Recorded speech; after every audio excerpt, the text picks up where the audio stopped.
goosebumps every time, yeah, 713. Through the 281, yeah, I'm riding. Why they on me? Why they on me? I'm flying, sipping low-key. I'm sipping low-key and honest, flying rider. I get those goosebumps every time. I'm around, yeah. I'm fine, you make everything feel fine.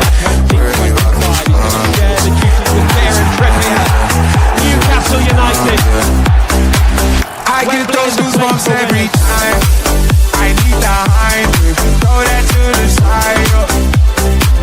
I get those goosebumps every time, yeah. When you're not around, when you throw that to the side.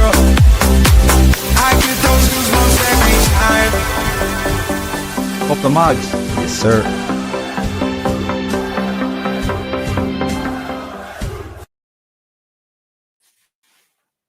Good evening, everyone, and welcome to Loaded Mag NUFC, the fully loaded transfer show. We are back.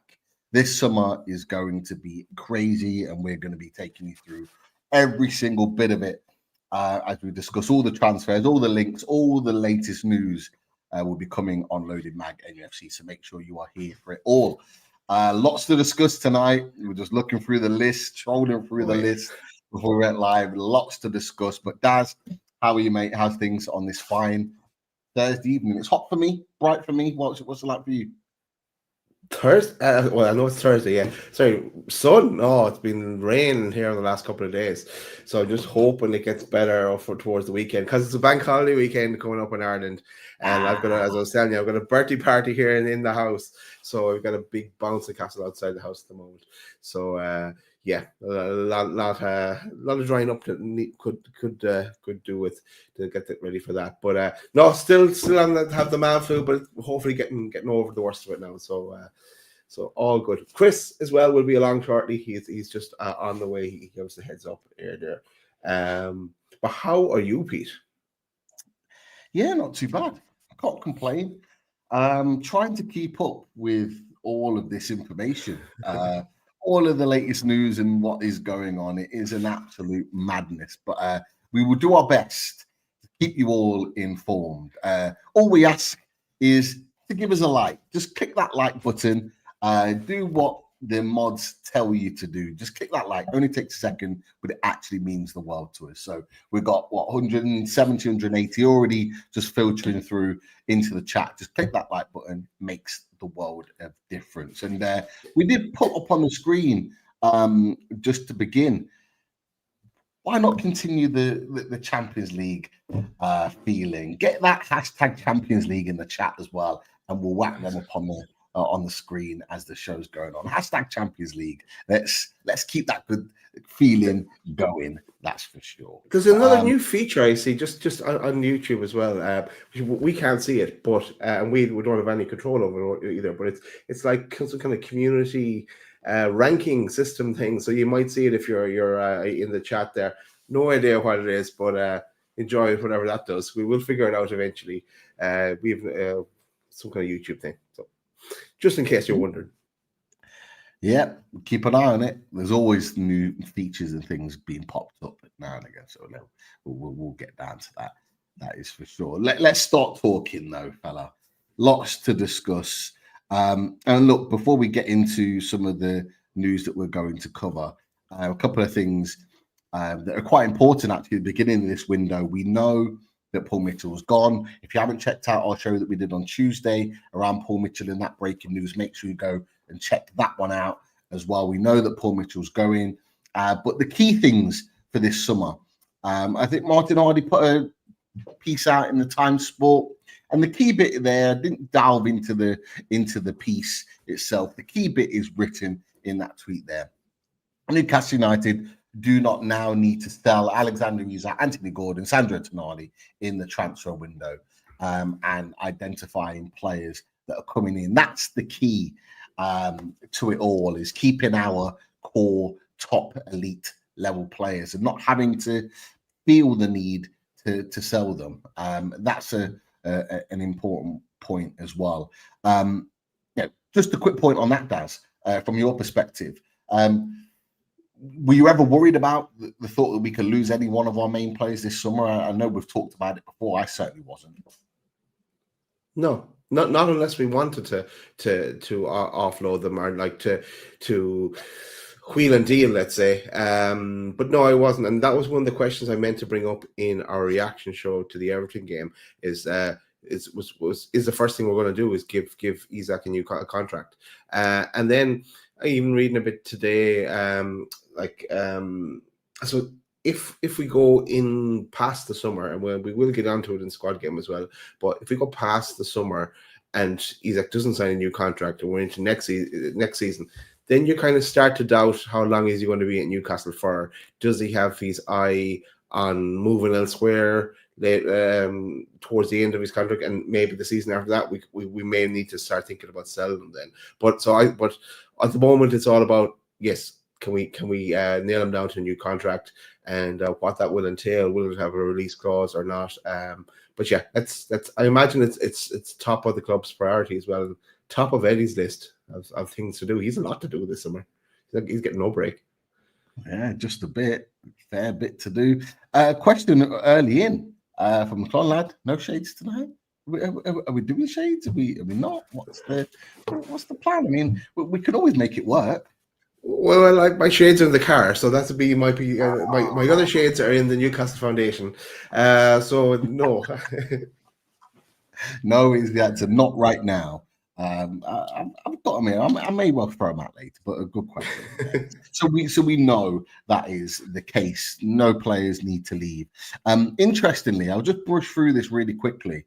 There was a piece from TBR that was put out, and they asked their financial guy, Adam Williams, to take a look at our financial situation, and he's kind of run the questioning is how much can Newcastle United spend in this transfer window, and I was quite interested to see this bit, Daz, and it talks about there's a potential with Champions League, that PSR 100 million headroom that we now have available to us. And it's interesting, it says at the bottom there, because new signings are amortized over the 5-year period, that in theory means that Newcastle could spend, if they wanted to, 500 million worth of signings and be able to still comply.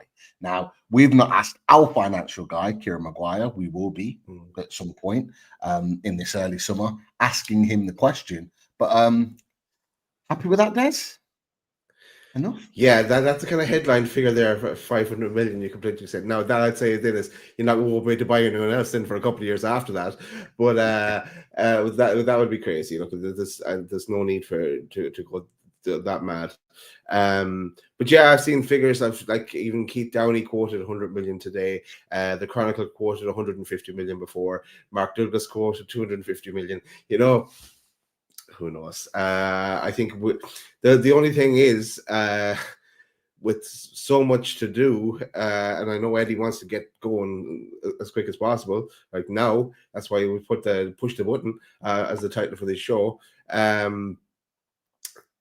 It's a lot to do, and you know we historically we've been slow to get things done. You know, we're always kind of seem to be dragging our heels, or things are dragging on. Mark Gay, for example, last time as well. I know there was the fee kept going up, but yeah, we just need to. I think we just need to get, as you kind of said, Pete, as well. We need to get one done early, and then that sets the tone to kick on to the next one. It breathes confidence into the other players joining as well. So the longer it drags on that we haven't got that one over the line, the kind of start maybe to worry a bit.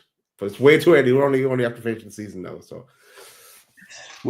As Newcastle United, as Geordie fans, we're impatient. We want those deals now. I did say by the end of next week, I needed that signing through the door, and it could well happen. It could well happen. We'll look at some of the news. But look, one player that won't be coming to Newcastle United, let's get it kicked off, Daz, is this man, Liam Delap. Let's get this one out the way nice and early. Everybody knows the situation with this. And we knew that we were interested in Liam Delap. We knew that he was a player of interest and that we were in talks with him. We talked about that previously. But as you can see, and I'll just whip through some of these, Ben Jacobs, friend of the channel, talked about that he was starting to lean towards that Chelsea move. We saw David Ornstein saying that he had preference to Chelsea.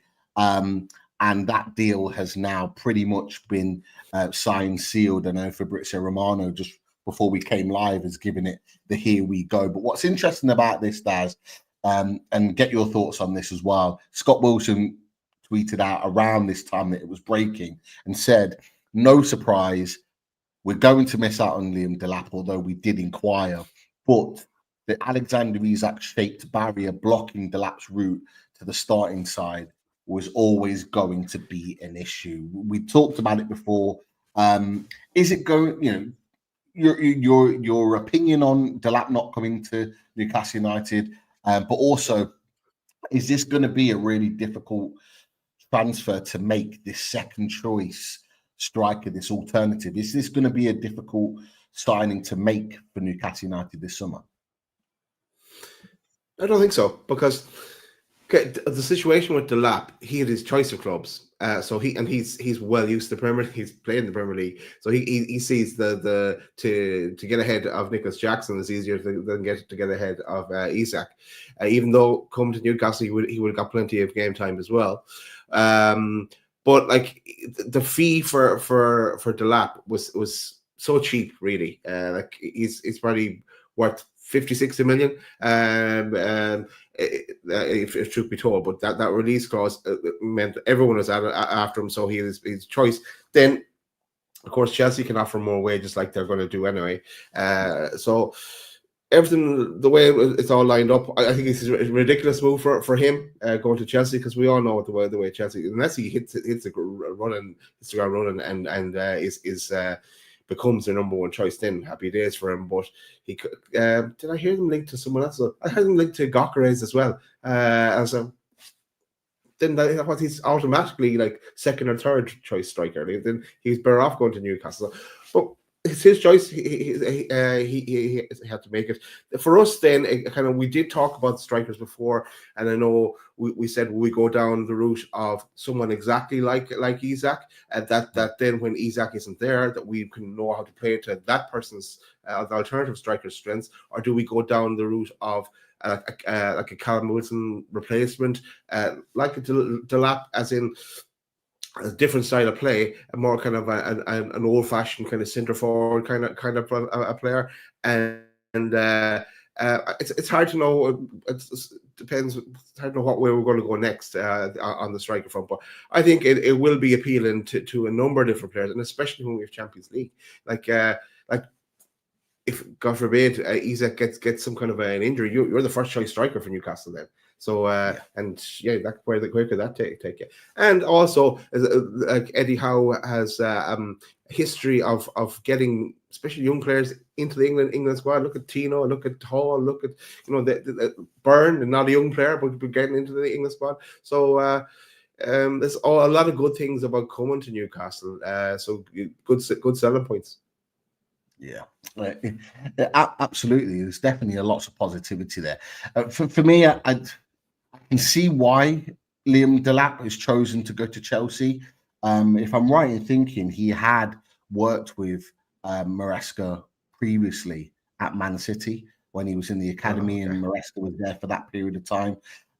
Something that's not been massively spoken about, but actually would be in most cases a real sort of important point in terms of knowing and working with a manager that you've already got a little bit of a relationship with. What I do agree with you, Daz, is that it's saying, I'm not sure going to Chelsea is going to be a great move. And there's a couple of reasons why I think that is that the point that you just made is that no little after the agreement has been made with Delap, all of a sudden you're hearing Gyökeres noises and noises of other strikers also being linked to the club. Like, it doesn't make sense. Like, this is the Chelsea way. This is what they do. They stockpile players. Like, and if you're smart, and a lot of people in the chat right now are saying the same, bad decision. What's he doing going there? He would have been better at Newcastle United. I 100% agree. What were you going to say, Dad? Sorry. Yeah, I was going to say, I wonder, like, that the deal for Delap isn't done yet. It's not signed off. Like, if he starts hearing this story as well, it could persuade him to have another thought about this, because, like, who Who are you playing first game of the season? You're playing Gokares over the lap. So It's mad. Like, he could sign on the dotted line. They get Gokares in. Like you just said, Gokares is 100% first choice. Like, he's in. And so already you're playing second fiddle before you've even kicked the ball. Whereas I just feel like there would have been a better pathway at Newcastle United. As well as that, let's not forget that Chelsea's turnaround of managers is not good. And who's to say that this time next year, Liam Delap is under a new manager that maybe doesn't fancy him in the same way that Maresca did. We know their turnaround in managers. Whether he's taking this into consideration, I don't know. But look, he'll be paid handsomely. He'll be playing for a team that's in the Champions League. So he'll be doing all of those things that he would have been offered at Newcastle United. But look, hey, there are plenty more options out there that we can look at. Friday was just put in there. Jonathan David was another player that we looked at. Looks like he's going to Napoli, so another one off that list. Yeah, they are turning over a few players this summer, so it may well be that he goes in and becomes their number one. Which for Jonathan David, you'd expect that if he's going to be on a free transfer, he's probably demanding that whoever he goes to. And this is why I say it could well be an issue with some of the players that we've been linked with to get them through the door. But there's one player that it might not have an issue with, Daz. And I want to get your thoughts on this because lots of people have got an opinion on this. And it's this man, the man that was supposed to sign a few years ago, didn't quite sign a few years ago. Did sign for a couple of minutes, but unloaded. we did. We did a reaction show. We did the Here We Go reaction. We were buzzing. But what's interesting that Newcastle and Mark Douglas talks about it. We were looking at two strikers at this point in time earlier on this week. It was Liam Delap and it was this man, João Pedro. Now, as we said, a player that we know well, player that we've been linked with, had a bid accepted for, a deal agreed, didn't work through, ended up at Brighton. But what has been suggested is that we are one of those teams that is showing a significant interest in João Pedro, and TalkSport have talked about that in more detail. The key to this is that he wants to move this summer. He wants to leave Brighton. He wants to progress his career elsewhere, and he feels like a move is better for the next step in his career. Has been bandied about, Daz, that João Pedro could cost anywhere up to 70 million euros in a fee. Two things, and people in the chat give your comments and opinions as well. Would you take João Pedro as an alternative to Alexander Isak? Question one. And question two, what do you make of that potential fee that Brighton have put on his head? I want to get your thoughts on those two things because they're really interesting topics. Like everyone else, we saw this a couple of weeks ago. I'm going to go for the fee first. I think the fee is ridiculous. It's way too high for João Pedro. But if you could bargain it some way, and I'll explain kind of why as well in a second. I think he's a really good player. I know when we signed him that time, we thought we saw the potential in him, and the Watford guys sold us the potential in him. He's really kicked on at Brighton as well. He's stepped up, and he's improved a lot, so with them. But yeah, they're not getting 70 million euro for a firm. But the other thing then of what entices me to him is that he can play a number of positions. He can play out left. He can play through the middle as well. So it would have add cover. And I know we've got Gordon Barnes there already, and both of them, that's the best position. They're not great on the right.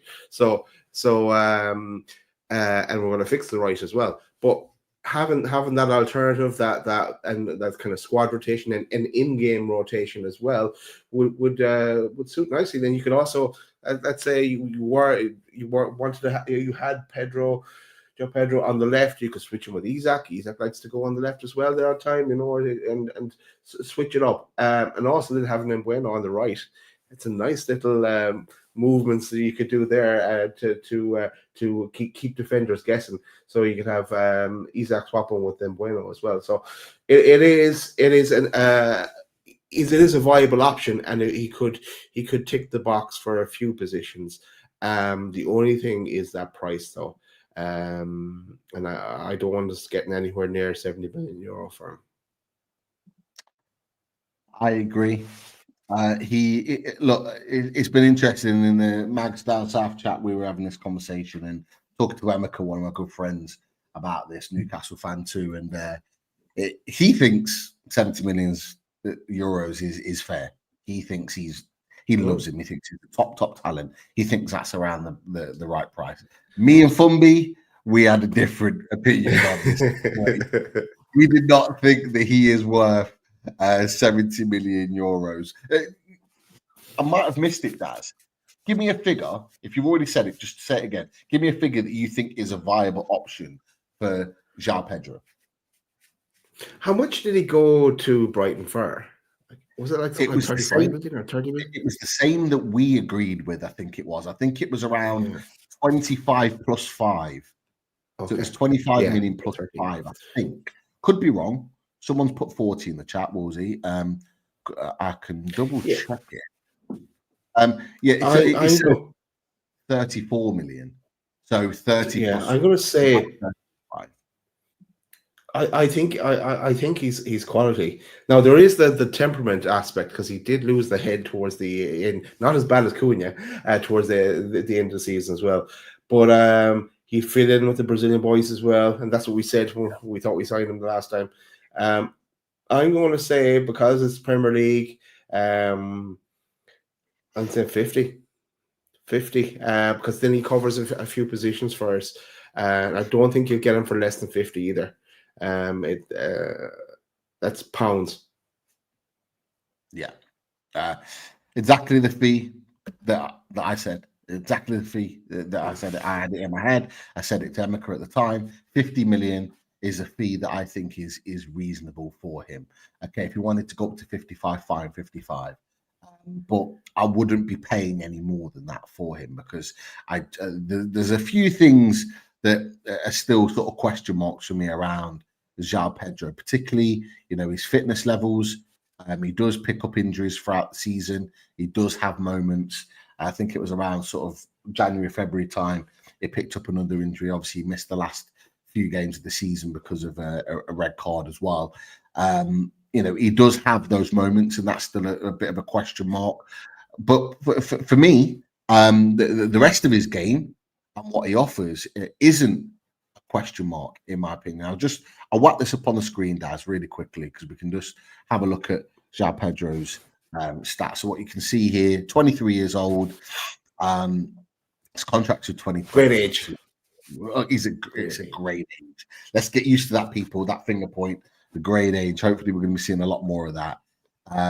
You can see on here, his output for this season: 10 goals, 7 assists in all competitions, 17 goal contributions. So his output is not in question, because he's still putting the ball in the net. Some people say, he's had a lot of penalties this season that he's scored, but, he's still put the ball in the net. Isaac's had a few penalties as well. Salah too. There's some of the best players that people trust have those moments. A player that we'll also be talking about has been linked, that's been heavily linked with us, also is a penalty taker, so it's natural. But his creation's there. I think his creation would have put him, third in the list this season in terms of assists, had that been for Newcastle United. So you can see his quality there. 27 appearance, 23 started, 72 minutes per game on average. Decent stats there, Daz. What'd you make of that? Well, before I talk about the stats, I wanted to get Chris's opinion on João Pedro. Hey, Chris. I can't see the screen. That's why I didn't know he was there. How you doing, fella? I'm all right. How are you boys? You okay? All good. Not too bad, Chris. Fine. Because we've just covered the Delap situation. It's the last time we'll talk about Liam Delap. He's gone, done, dusted. Or is it? That's throw the little spanner in there, but it's likely that he's going. We've had the here we go, but we're talking about another option for Newcastle United. João Pedro has been linked with us in the last week or so. We're just looking at his stats: 10 goals, 7 assists over the course of the season. What do you make about this link with João Pedro? His stats, him as a player. Just your opinion, mate. Do you know what? He's an interesting one, isn't he, boys? Because we know that this recruitment team, Eddie Howe, we know that they were a fan of him, and we had a deal all but agreed. I think actually, boys, and correct me if I'm wrong, isn't this one of the few times where we've had the here we go and it's not happened? Yeah. I can't remember Fabrizio Romano going all in on a player and then it not happening, and then him having to backtrack a little bit. Albeit he won't have known why or the reason it got, that it didn't happen. But no, do you know what? João Pedro, player of interest in the past, player who's impressed me. When he early on in his Brighton career, it was like, oh, we've dropped a humdinger here. Over recent weeks, boys, I don't know. And the reason I say that, it isn't because I question his talent. It's more the fact that I question maybe his personality, maybe his character. Maybe that sounds harsh to people, but we saw those 2 flailing elbows. Is he a player that loses his head a little bit? Is he a player that has a little bit of a huff? A little bit of a moan? Let's be honest, boys. What we have to consider here is Brighton have got a very talented squad, a young squad. But at the end of the day, they're willing to let go. They're willing to let him go. And for me, that raises alarms a little bit in terms of, why would you want to let go of arguably your main striker? Yes, they've got Danny Welbeck, but other than Danny Welbeck, they haven't got a plethora of strikers. I know Evan Ferguson's been on loan at West Ham, but the fact that they're willing to let him go and they want a considerable amount of money. I don't know. If this was João Pedro available 30, 35 million, absolutely. But if these 50, 60, 70 million figures being quoted, I don't know, boys. Like the goal scoring record. How much do you go to, Chris? Good question, Daz. Probably 40 million, but I wouldn't really go more than that. Is he worth more than that? You could argue he is. There's people in the chat there saying Premier League proven, and but yeah, I just don't know. I don't know whether the outlay. I don't know whether it's too much of a risk, and the outlay kind of balances with what you're getting. I'm going to go ask you another question, Chris, because I'm going to go back to what you were all. Cunha is going to Man United, but you were all in on Cunha. He was the one you like. But surely there's more of a risk with him. He's lost the head on a number of occasions, whereas João Pedro not as much. No, do you know what, mate? That is a fair shout. I think with Cunha, I don't know. Cunha doesn't seem as reckless, is what I'd say. Cunha, he will throw his toys out the pram. We've seen it, we've heard it. But with João Pedro, I don't know. No, it's a really, to be fair, Daz, you're right to pull me up on that, because yeah, I was really wanting Cunha. Maybe it's something to do with his previous club, Cunha. He's previously been at Atletico Madrid. Maybe because I feel like he's more proven than João Pedro. I don't know. But yeah, you're right. I was really wanting Cunha, and João Pedro was probably cut from the same cloth. It's an interesting talking point. Yeah. I mean, there's a difference. I think Cunha is 26, João Pedro is 23. So that sort of he's still growing into that level of maturity within the game. He's still kind of finding his feet. Whereas, like you said, Cunha has had that experience of Atletico Madrid. João Pedro's almost kind of building his way up. He's had a taste of the national team now. He's having a taste at fighting at the higher end of the Premier League. Bring it up. Yeah, no, Fabrizio has said that Arsenal have started the initial moves to go for Sesko. Another one of our options, another one I would have loved. So that means then they're not going for Gyökeres. So Gyökeres is up for grabs if and then the Swedish connection. We've just had a discussion, Chris, about if Chelsea now go to look for Gyökeres, what does that say to the lap? Really? Mate, I'll be honest. I'll just. I know Pete said no more Delap talk, and I fully get behind that. But all I will say, just to throw my little 2 pennies worth in, is I think it's a crazy move by Liam Delap.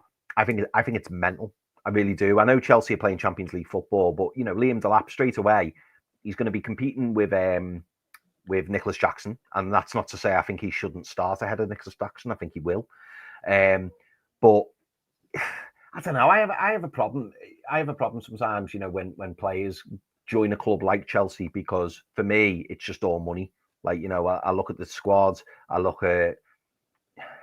I don't know. I as soon as I saw that he was going to Chelsea, I just thought, "Oh, good luck to you, mate. Good luck to you." Because of all that, for me, I just think that's the wrong career move. I really do. Even I was actually saying to my blue mates last night, which I never thought I'd say, I could half accept him going to Everton. I'd rather him go to Everton than go to Chelsea in terms of a career move, because part of me, it would make sense to me, given that it's a step up from Ipswich. It's not quite the top level, but if he could negotiate, like a clause where he could leave, for the set amount, the career move itself would make complete sense, because the whole game, their whole structure would be based around Liam Delap. At Chelsea, he's just another pawn.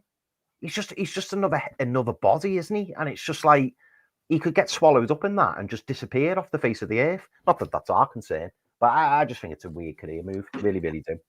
Have players not learnt this from Chelsea? I mentioned it to Daz before.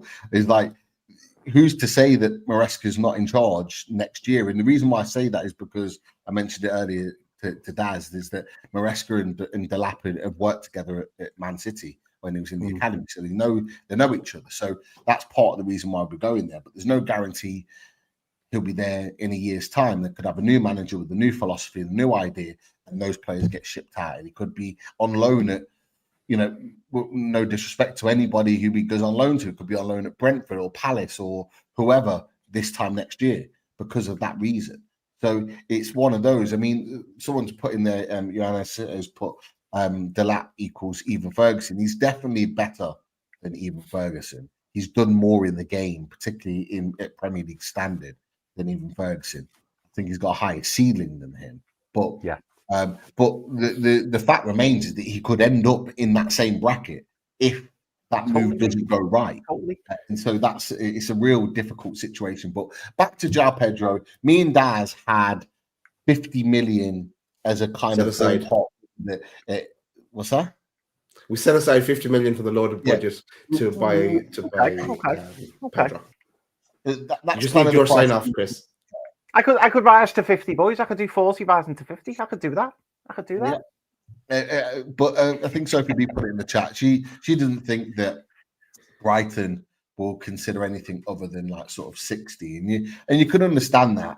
I think Foxy in the chat mentioned about Brighton being really difficult sellers in terms of they demand a hell of a lot of money to get their players out of their club, and that's another issue as well. But he's a player that's Premier League proven, that's got a good output, and he can play multiple positions. And just really quickly, as I take that off the screen, I'll add something else on it, just to give you a little bit of perspective on him. So this is João Pedro as an attacking midfielder and winger. So if he can play in those wide roles, and you can look at the assist levels, you can look at the shot creation actions, the passes attempted, the progressive passes, the progressive carries, they're all really good for a wide player.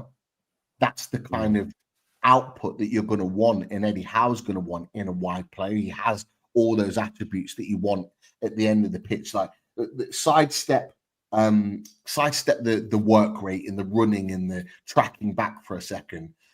We know we want that in a player, but absolutely we want a player with that output at the top end of the pitch, because that's what we were lacking with Miguel Almiron. We had the running, work rate, but we need the output. And you look at the players that he's linked with in those attacking midfield areas. Trossard, who is hit and miss at Arsenal, but he does have good output.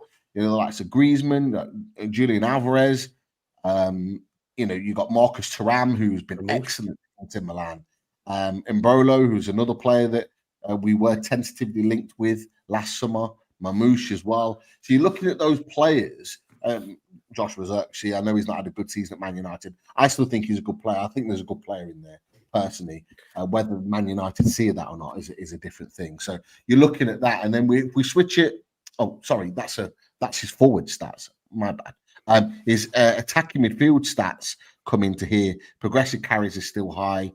Penalty kicks are still high. His passes completion. You can see that his ability to hold the ball is very, very strong in those particular areas. So, Pete, you know the way you've switched over to the attacking midfield stats. Does that change the comparison of the players at all? Oh no, it doesn't. No, it doesn't. No, they're still the same because there's another tab though. Oh no, there's another tab on top over the similar players. Click on that. It literally. Oh yeah, there you go. Attacking wingers. So there's his winging stats. Let's go back to his passing stats here, because his passing stats are really good. You're looking at shot creation actions. All of those things are good. Okay. And they're the type of wingers that he's looking at. So Trossard's still in there. Marcus Rashford at Villa. Morgan Rogers is in there in that same bracket. Justin Kluivert, all players that we know really well. Inaki Williams, who hasn't had the best season, but was excellent in the Euros. Ismail Assar, who's been excellent at Crystal Palace. Anthony Elanga, who's had another good season, who we've been linked with as well. You look at those players, lads. He's in the right ballpark. What do you think? I'd go after him for 50 million, but not for 70 million euro. So what's that? That's about 65. When Fox is in the chat, he can tell us the conversion rate. But it's around 64 million euro, something like that, or pound. Elanga could be one we go after again. He seems to get on with that, and he's got the connection with Isak. But it's again, he's not a striker. The idea with João Pedro is that he can play both striker and a kind of attacking midfielder kind of role. Some defensive stats there. Defense in the defensive third, tackles in the 80th percentile, interceptions high, touches high in possession. You've got some great stats there, lads. Some really good stats in different areas as well. So I just wanted to put that on the screen. We'll go back to the forward stats because we can look at those as well. They're all still really high. And like you said, the forward stats are with those type of players. He's in really good company, lads. Yeah, with regards to that. So, any other thoughts on João Pedro before we move on? Lots to discuss. The only thing I'd say, Pete, is the interesting thing with João Pedro, maybe that's part of the reason why I was so keen on Matheus Cunha, is the fact that he is one of those players, as we've seen from the stats, where he can play across the front three. You could, and I suppose he falls into the Brian and Bermo category. He falls into the Matheus Cunha category, the João Pedro category. They are a very similar type of player in that they're not just an out and out forwards. They're someone who can equally play on the wing, play in a 10. And I suppose that those links to players, because even when you were looking at the links to the forward players, they were forwards who can also kind of play in that false 9, number 10, or like the likes of Julian Alvarez and players like that. So I suppose that's the attraction of someone like João Pedro, because feasibly, you're almost buying a right winger and a striker. We've mentioned many a time, haven't we, about these hybrid type players.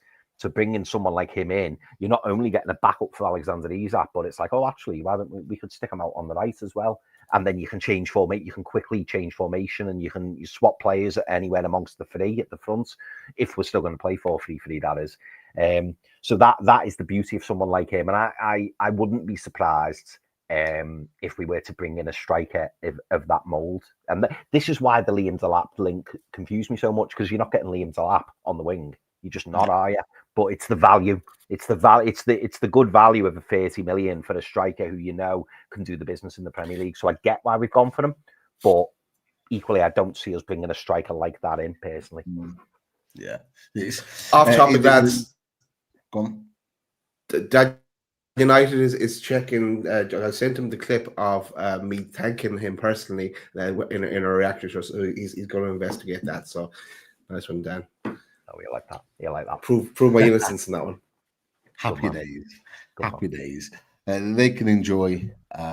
Who's it again? Cunha. Yeah, they can enjoy Cunha. We'll definitely be trading up there. He's going to do Cantona someday. Cunha. We have nearly 500 people in the chat, but we have just over 100 likes. That doesn't quite sit right with me. Daz, can you do me a favor? As we're thanking everyone for tuning in for this show, can you tell everybody a target of likes that we want to see on this show to make sure you're getting those likes? What's the target, Daz? Well, Sophie's been setting the targets recently, but I want 400 likes. 400? I know we might get 400 live, but on the watchbacks, I want 400 likes. I want to know what the live target is, because the live target. That's over Sophie. Okay, well, Sophie, you set the target, but if we achieve that target live, we're going to play that Champions League music and we're going to bask in the ambience of Champions League. We said hashtag Champions League. Let's make sure we do it. So Sophie, 300 live is what she wants as the likes. Get those likes up, people. We've got 500 in the chat. 300 should be pretty straightforward. And then we're going to get that Champions League out. Daz, some breaking news there. You have had your apology examined. And yes, he's just listened back to the show, and much love. That is the argument and the dispute over, I imagine. Pete, while we're on the subject of Dan United, I hope he's not watching now, because look at that.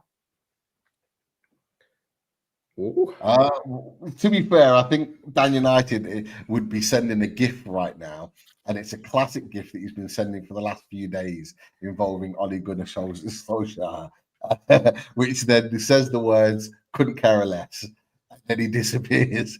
That's the gift that he'd probably be sending right now, because I think there's probably more problems that he's got to deal with first before Mbeumo comes through the door. Well, what? That could. I told you. I knew that would be his reaction. He knows. He's getting Cunha. He's happy. But yeah, look, that could then build into a further discussion later on down the line, lads, that we get to. But look, we have to talk about this because this has been going on for 3 days now, and it's been going absolutely mad. Is it going to happen? Is it not going to happen? Is it even a thing? Nobody knows about the curious case of Joan Garcia. Nobody knows what is going on with this situation. Joan Garcia is a superb, fantastic goalkeeper that we talked about weeks before he was even linked with Newcastle United. Espanyol's goalkeeper, 24 years old. He has kept them in the league, which means there is a £25 million or million euro release clause in his contract that is now effectively active. So, it took me a while to get this piece together. So I'm just going to work through it. Some of it, a lot of it's in Spanish. So I'll do my best to give you the basis of what the situation is. I've missed out a lot of the early parts and a lot of the early kind of situations, but a popular and well-respected journalist, Matteo Moretto, starts talking about the fact that Garcia isn't joining Barcelona, and he's reportedly told Espanyol in the last few hours that he prefers move to Premier League. This was going back a few days. At this point, it was targeted that he either goes to Barcelona or comes to England, and by England, it was mostly Newcastle United being the team that is likely to go to. At this point, another journalist, Aaron Dominguez, had mentioned that we are now favourites to get Johan Garcia. It then continues to move on. There are some comments made by Johan Garcia directly. It would be nice to play against Espanyol, giving the Spanish press the opinion that he wants to stay in Spain, linking him to Barcelona. I'll try and look for positive sides of things, and if it happens, I will accept it with enthusiasm. So he's had his comments there, not giving anything too much away. A lot of big Barcelona accounts have started to report on this and mentioning that Barcelona know that the signing of Johan Garcia is going to be a difficult signing to be made, and that the money from Premier League is going to outweigh anything Barcelona offer. Another account says the feeling within the club is that Johan Garcia won't join Barcelona and that he's going to make a decision very, very soon. Respected journalist, someone that reports on Barcelona, Rashad Rahman, has talked about that he's likely to go either Newcastle or Barcelona, and that Espanyol are ready for his departure. We continue on.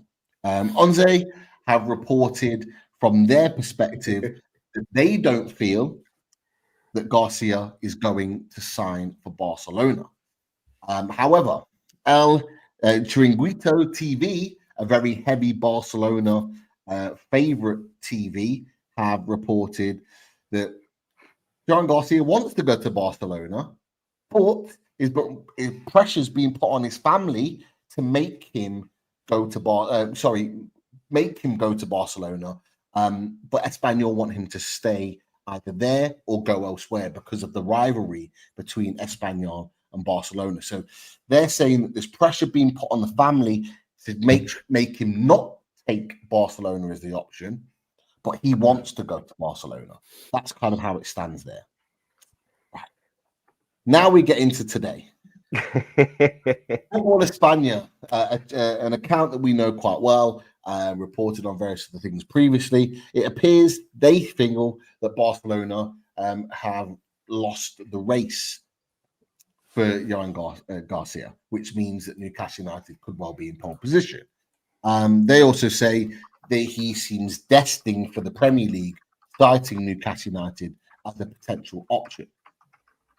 We have words from the Espanyol manager, and the manager comes out today and says it's unlikely that Johan Garcia moves to Barcelona. The manager of Espanyol has come out and said that it's unlikely that he is going to move to Barcelona, citing the rivalry, citing everything else, but mentioning that there's a high chance that he leaves the club very soon.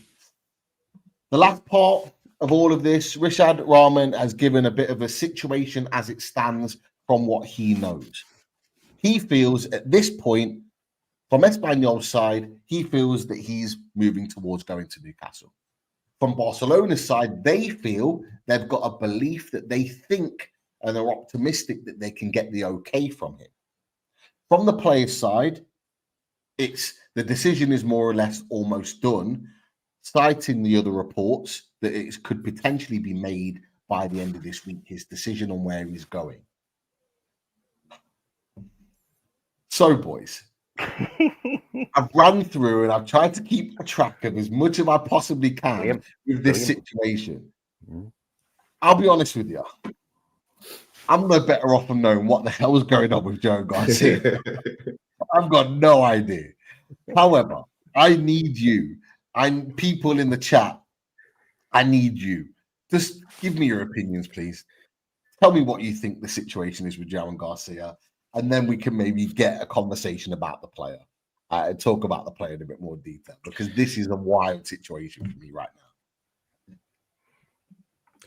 now. It sounds like he wants to go to Barcelona, doesn't it? It sounds like this is all a play in the background, throw a club that need a goalkeeper, they're playing in the Champions League, make it believable, and it's viable to try and drum up the interest or kind of frighten Barcelona into potentially losing them, but because I still really think that Eddie Howe will go for for Trafford. I think that'll be his number one choice. It was before, it will be again. I know also the price has gone up a bit for Burnley as well. I think they're looking for 30 million now or something like that. So we won't want to pay 30 million for him. Look, he's an excellent keeper from what I've seen on him. So if he wants to come to Newcastle, it'd be great. But so I don't know. I don't believe it. None of the English press are on this case at all. Mark Douglas might have mentioned him. That's the only one that might have mentioned a potential interest in him. But then, if we are looking at him, was he more of a Paul Mitchell type acquisition? And that's obviously gone out the window now. You would imagine that it's. I would say, I think if you give Eddie the option, and even at the same price or even slightly more expensive, Eddie will choose Trafford, because that's who he wants to bring in. So I think it's not going to happen. But I admire Pete's efforts in tracking all this down, because I think he's people are even asking me about what's happening with this Espanol goalkeeper. Pete's the only one talking about him. What's going on here? So he's done an awful lot of chasing on this one. Absolutely. Yeah, I've got to say, I put it in the private chat as well. Like that was Pete. You've excelled yourself there. That was arguably the best summary of what's been going on in the last 48 hours, and I know it was probably incredibly painful to put together. But that was brilliant, mate. In terms of what I'm thinking, do you know what? You kind of you return to the old way of thinking, don't you? And like, you know, somebody in the chat there mentioned Mohamed Ashley.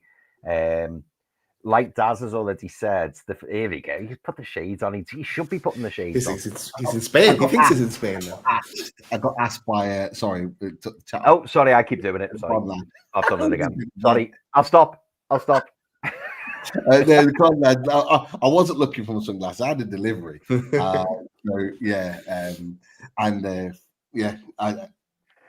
I'll put the shades on just as a chill out. Paella. Totally. But yeah, I've just. Do you know the thing that's unsettling me most? And as I say, a few people have mentioned this in the chat as well. The thing that worries me a touch about this is the fact that there is no, or not that I've seen, there is no English media on this whatsoever. Now, you can relate back to the likes of Sandro Tonali. You know, that deal. I think that deal came first from Italy and then filtered through to England.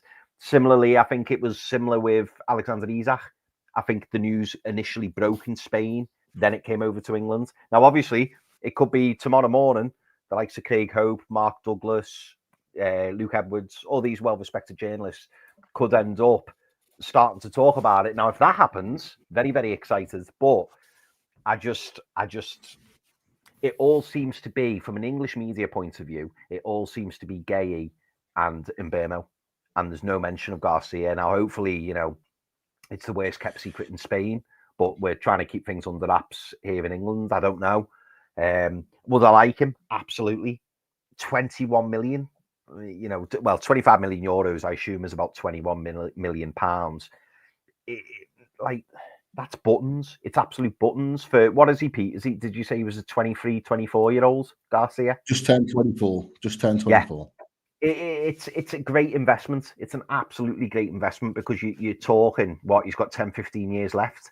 Like, it's a great investment for the goalkeeper. And, you know, whenever a player is linked with the likes of Barcelona and teams like that, you've got to kind of, you know, sit up and take note. The only thing that surprises me a little bit is the fact that there's not more clubs linked, or maybe other clubs have gone in for him, and he's now come down to the fact that it's either Barcelona or Newcastle. Who knows if there's another club? I just have a weird feeling, like many of you in the chat, that he either goes to Barcelona or he ends up coming to the Premier League, and it's not to Newcastle. It just feels too good to be true for me. Because we've been speaking about this now for 12 months or more, about needing a new number one. And for us to just go out and get arguably one of the most exciting goalkeepers in Europe, who's, you know, highly sought after, like, that would just be for 21 million pounds. That would just be brilliant. It would be absolutely brilliant. But it feels like there's a rainbow at the end of the road. Like, it all feels too fluffy and nice, and like, I won't allow. Pete, you said it last night in the chat. You won't allow yourself to get excited. You can't allow yourself to get excited until somebody in England or Fab or someone. Nice one, Beard the Super fan. Until someone, kind of makes this concrete or says this is really happening. This is I can't allow myself to get excited. But he would be brilliant. He'd be absolutely brilliant. There was one clip that I'd not brought up because everyone said the same, and you've just said it. Daz has said it as well. There's no sort of British or Newcastle-based journalist that's mentioned Johan Garcia until just recently, because he mentioned it in a comment to someone else that asked the question. It was Mark Douglas. Mark Douglas was asked the question, anything on Johan Garcia, but he responded, been off for a few days, we'll check when I'm back. Seems legit that there's interest, would be a terrific signing. That's the first and only bit of concrete information that any of the Newcastle journalists have reported. But Mark Douglas has responded to it. He says in those key words, it seems legit that there is interest in Johan Garcia and would be a terrific signing. Now, the latter part is without doubt. That's not even in question. He is a terrific young goalkeeper. So what do you make of that? Mark Douglas should just check in with you, Pete, get all the details, and then write an article. Well, yeah, we are. Well, I don't like that. But maybe we could check in with Mark Douglas to find out what he knows. So we'll get in touch, and we'll see if he's got any availability to come and join us. But does that change anything for you? The fact that we have now had a journalist that's, albeit very small, reported and said something on it that it does seem legit, and that there does seem to be interest. Does that change your mind in any way, or confirm or not confirm anything to you, or are you still where you are in your opinion of this?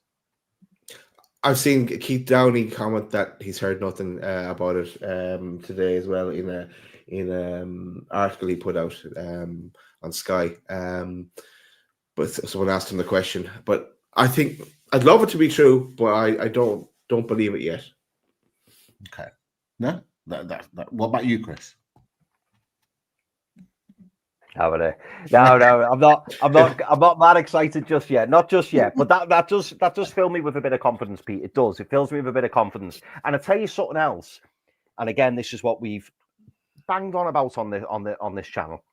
People in the chat will know this. Andy Ford's mentioned here. Garcia's on €4,000 a week. He's on less than Mark Gillespie. And this is the thing, isn't it? When you're talking about going abroad and you're talking about going to, whether it be La Liga, whether it be Ligue 1, whether it be Bundesliga, wherever, Serie A, wherever you go, you're going to get value. Now, we've heard, boys, haven't we, in recent weeks, that apparently James Trafford's, Burnley are asking for 30 million, Burnley are asking for 40 million. And then you've got Joan Garcia there, or Juan Garcia, depends how you say it, who's allegedly available for €25 million, £21 million, roughly, something like that. And he's on £4,000 a week. You're basically going to be bringing in a goalkeeper, and you could quite happily go to Miari's 30 grand a week, 40 grand a week, 50 grand a week, and it's not going to touch your wage structure. Now, I know I'm not saying James Trafford will touch the wage structure, but it's just an example of the gulf in wages between abroad and here. And this is why sometimes you've got to go abroad for players. You really, really have, because they can't pay the wages that they get in the Premier League. So you're going out and you're getting top players, and you're giving them a wage rise, and they're thinking, oh, this is brilliant. It's great. Whereas if you go into the Premier League, you know yourself, boys, there's certain players in this Premier League who are just on silly wages. And that's why clubs can't get rid of them. They just can't. So the fact that what Andy Ford said there about his wages, that's another carrot, isn't it? Where you just think, brilliant, get him in, big wage rise, And let's not forget, they literally survived on the last day from relegation from La Liga.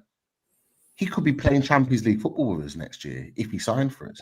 So not only would he be getting a wage rise, he'd be playing Champions League football. Because for me, when you're signing a goalkeeper of that caliber, he's your number one. I'm sorry, he is. Nick Pope's been excellent back end of the season, but we know the frailties of him. We know parts of and elements of his game that are not great. This boy, he's confident and comfortable on the ball. He's good, big, tall, physical, good in the air. He's a outstanding shot stopper, just as good as Nick Pope. So the metrics are all there to say that he is number one goalkeeper. And look, he wouldn't be going anywhere unless he becomes number one goalkeeper. That would be sure. There have been some links early on, weeks ago, with the likes of Arsenal. I don't see it because they've got David Raya. Aston Villa is one to keep an eye on because of the situation with Martinez. So he has been linked to those two other clubs in England, but then heavily with Barcelona elsewhere. So it's one to keep an eye on. But look, he's a terrific goalkeeper. And that's one we need to keep an eye on. Guys. Or Chris? It's not me. It's me. Do you know what? I just, when I flashed that up, it just brought back flashbacks of previous Fully Loaded transfer shows. I am in my element at this moment. I love the Fully Loaded transfer show.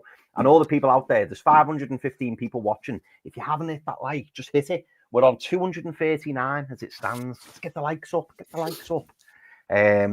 But thank you very much for tuning in. But no, the reason I am flashing this breaking news, and I don't want to pee on Pete's parade, so to speak, but Dale has put this in the chat. Mundo Deportivo, 30 minutes ago, Newcastle have reportedly given up and are targeting another keeper instead of Joan Garcia. And it's like, oh. So when Pete first started talking about him, that's when that article went out. Yeah. Well, we shall double check. We'll double and triple check. We will. What the situation means, and we'll move forward because this situation is never ending. It was at 11, 12 o'clock at night. There was still stuff breaking with regards to this. Like it wasn't, and this is going to rumble on, by the way. There's going to be no definitive answer tonight, maybe not even tomorrow. I think this one will rumble on before we get an idea. But look, he is a terrific goalkeeper. He's had a great season at Espanyol. There's a reason why all of these top clubs are looking at him because he, at 24 years old, is the future. He's the future of Spain. He's the future of any top club's goalkeeping for the next 7-8 years at least. So there's a reason why, because there's a few people that have come in the comments when I put a tweet out and gone, is he any good though? Like, what's he like? Well, he's a top young goalkeeper. But he's not the only one, lads. He is not the only one. And that's something that is important to remember because there have been reports of another player. James Trafford is another guy that we have been heavily linked with. And as well as that, it was reported today, but in a real small piece, and I'll try and find it because I had it here. I've just not had a chance to put it on. Here we go. When it loads up, this bit here. So it says Burnley keeper James Trafford is the number one pick in that position and an offer is anticipated. That's come from Craig Hope in his confidential piece tonight. So he still believes that Trafford is the number one choice and the one that we will go for. Look, at this situation, you know, we've already talked about James Trafford. We know what he's about. We've talked about him endlessly. So we don't have to spend loads and loads of time on him. But look, at this point in time, are you bothered which one of these guys come in as long as one of them comes in because of the pedigree that they've got? Is there really a preference from you boys at this moment in time? For me, they're both quality. And even though I don't know an awful lot about Garcia, actually, I should say that I did start a new save on Football Manager. I got on the PlayStation, it was cheap, and I bought Garcia along with Delap, and I've Dibbling on the wing. And a few more, we've got Miley on loan as well, but because they're in the championship. But I digress. I still think, as I said on our goalkeeper show, I think Trafford is number one. Eddie, I think, is going to revert back to who he's always wanted. And he's at the wheel now. He's in power. He that's why I think he'll go for Marquez again as well, and Bueno, and we're going to get onto those in a sec. But so yeah, that's why I think it's unless he gets completely priced out of it with Trafford, and Burnley say, okay, we know we have him here. He's going to keep going till he gets his man. But I think he will pay between 25 to 30 to get him. and he'd be happy. And look, it's a good investment as well. Trafford's going to be our number one keeper for the years to come, I think, when he does come in. Are you with that mindset, Chris? Look, I just want a new number one. I want a new number one. I've wanted one for a while.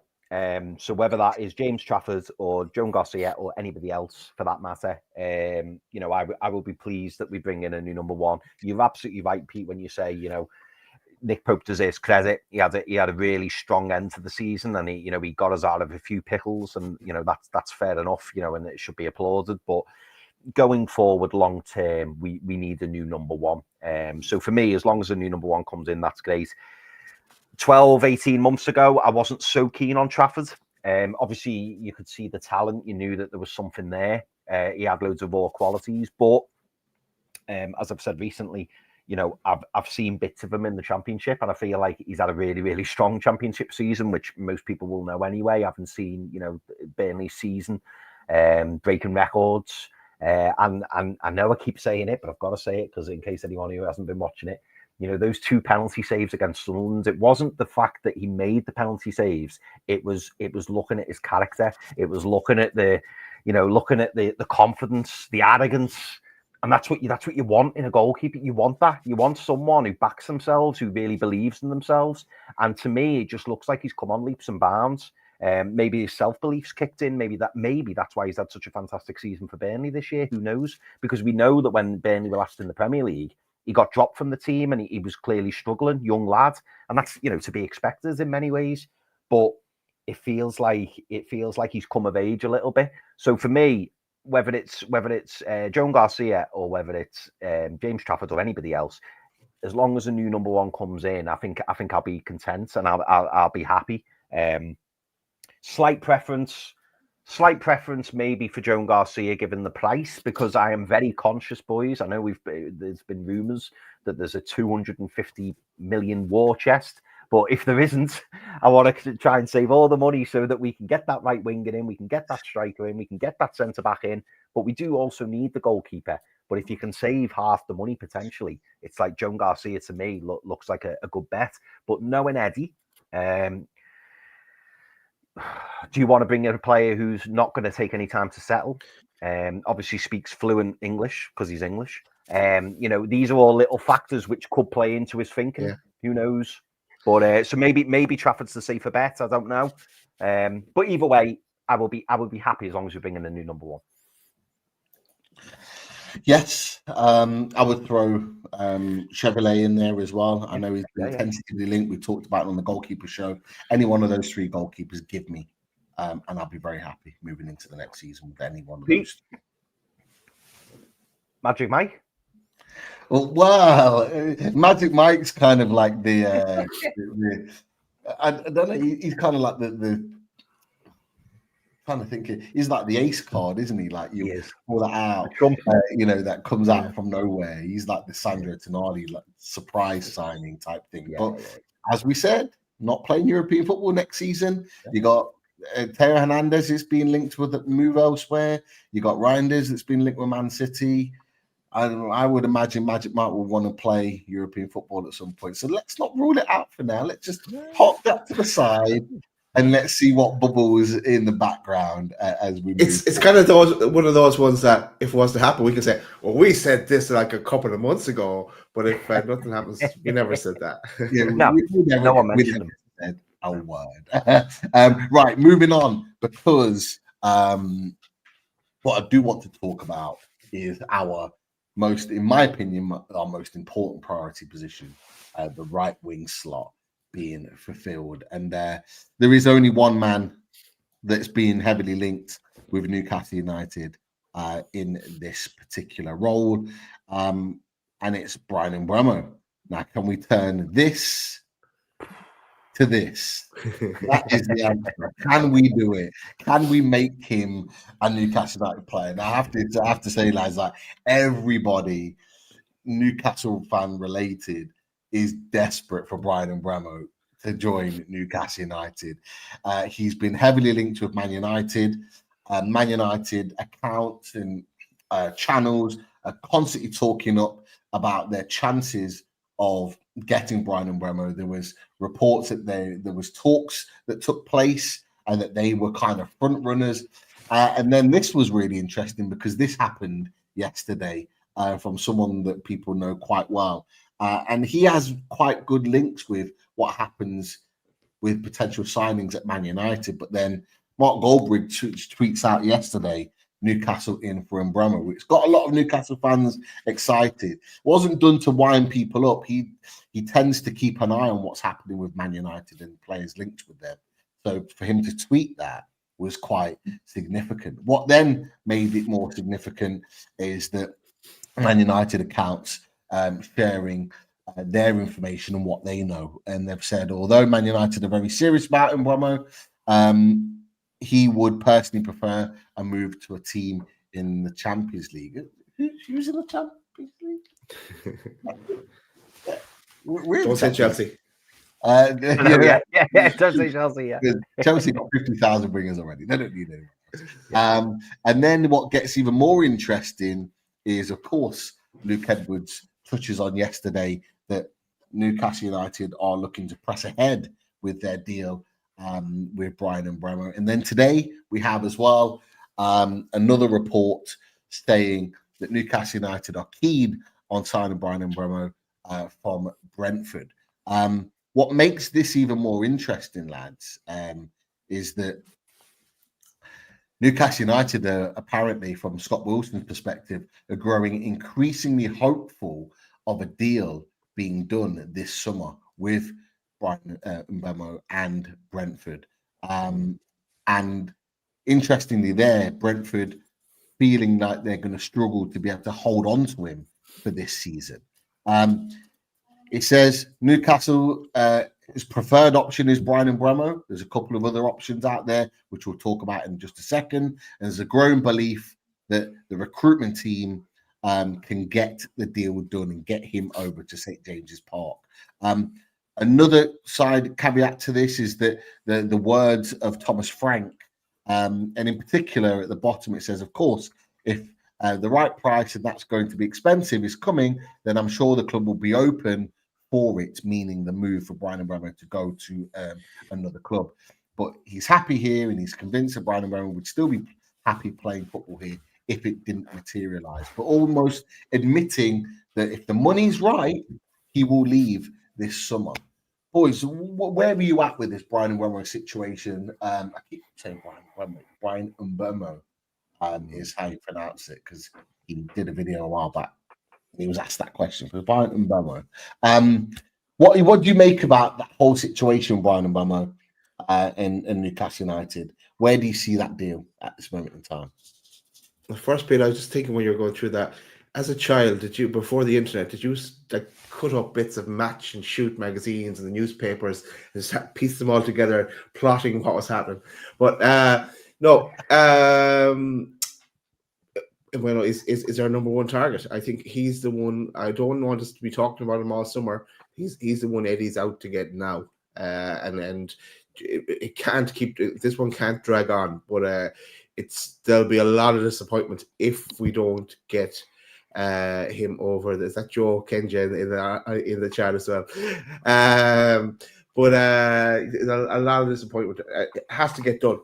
This one, and I think it will get done. I think we'll push the boat out to get this one done. He's our number one target across all the targets and all the positions we have to fill.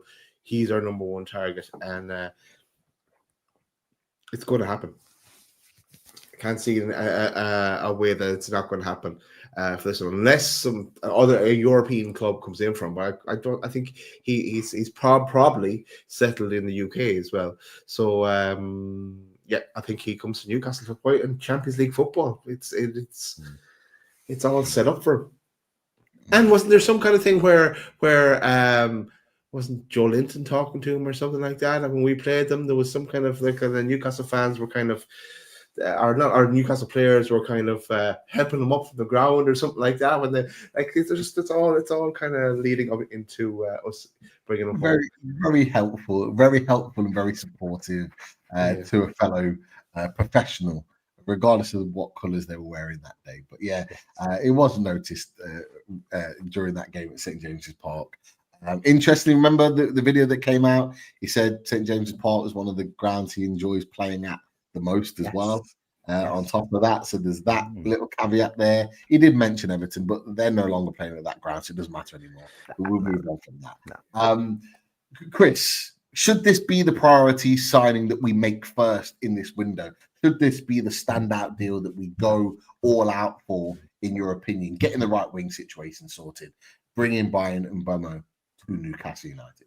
Do you know what? I think it should. It was funny, Pete. I had to wait with bated breath when you started your sentence at the start, and you were going, right, we're going to move to the most important position now. And I was thinking, say right wing, say right wing, say right wing, and you went, and it's the right winger. And I was like, yes. I had a feeling you were going to say centre back. I don't know why, but yeah, the right winger, mate. It's so important. It really, really is. And there's so many things to like about this Brian and Mbeumo deal. There's so many things. Like, first of all, right winger who can play forward as well. So that's a big, massive tick. Premier League experience, tick. Great age, tick. What was the other thing? Yeah, tick. What was the other thing I was going to say? Yeah, the thing that I like about this deal, and I'm going to ask you boys a question after this. The thing I like about this deal is, to me, it's pretty simple to do. So his contract runs out in 2026, which we know. So we know he's got a year left. We know, I'm sure it was Christian Norgard at Brentford who came out and was like, yeah, Brian Mbeumo's going to leave. He's going to go. The manager's already kind of almost saying it, but without saying it, that like he's probably going to go. So again, that's another tick. But the thing that I like most about it, boys, is the fact that when you look at the other teams who are currently offering Champions League football, or who are in the position to offer Champions League football, I can't see the other teams going for them. So very, very quickly, you've got Liverpool there, Mo Salah. It would make no sense for Brian Mbeumo to join. Nice one. Thank you very much, Stato. Good man. You have Liverpool. So, they've got Mo Salah. So I don't think he'd join anyway, because he'd probably, struggle for game time and stuff like that. You could argue that maybe he would be the replacement, but it feels like 12 months too early, basically, for him to go to Liverpool. Then you've got Man City. Again, you could argue that they need new wingers, but they've got Savinho there, who I think will play a prominent role for them next season. Obviously, they've got Doku. I know he can play off the left, but I think he can also play off the right. Quite a few wingers. So I wouldn't say right wing was the position that City were looking for. Then you've got Tottenham. Not even in the conversation. Like, I don't see him going to Tottenham. I really, really don't. And obviously they've got Brennan Johnson, Kulusevski. I think there's a couple more. Odegaard, maybe. You could go on. Then you look at Chelsea, and you think, well, surely not. I mean, I don't agree with Liam Delap going there, but you can almost say, well, at least there's a good opportunity for them there. But in terms of wingers, you're not going to join Chelsea. I think they've got about 9, 10, 11 wingers.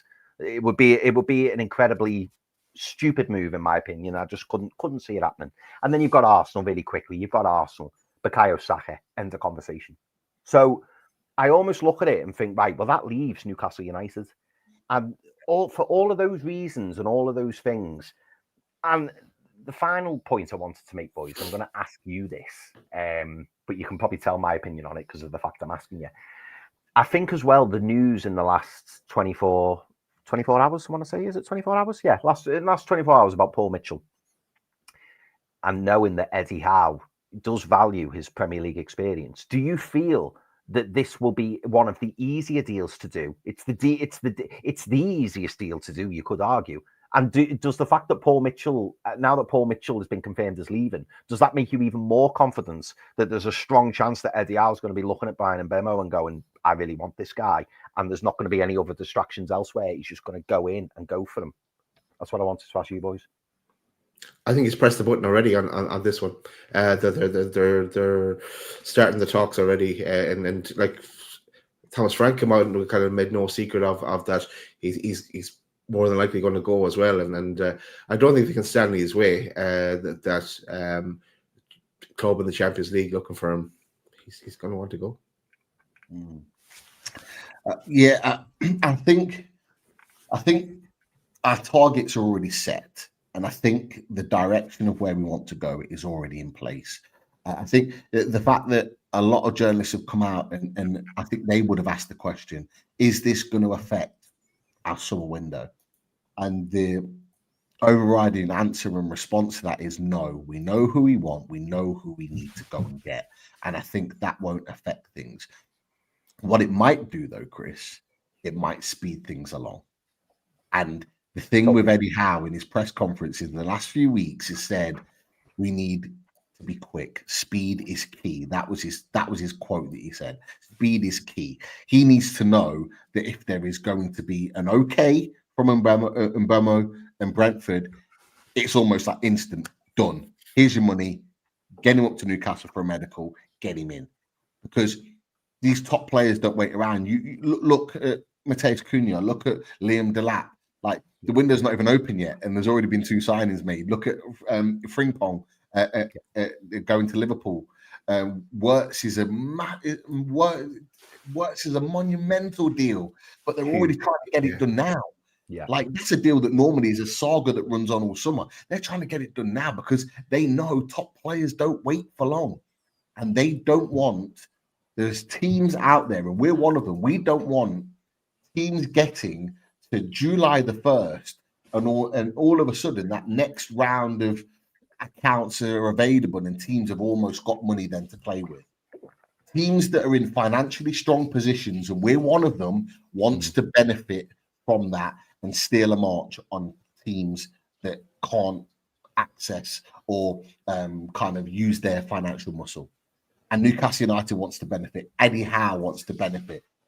If you're going to benefit from someone, go get Brian Mbemo now, or Mbemo before anybody else does, because that is that regardless of what signings we make this summer, Brian Mbemo on right wing, having 28 goal contributions this season, is going to be a marquee signing, because that fits and almost completes the puzzle for Newcastle United in those attacking areas.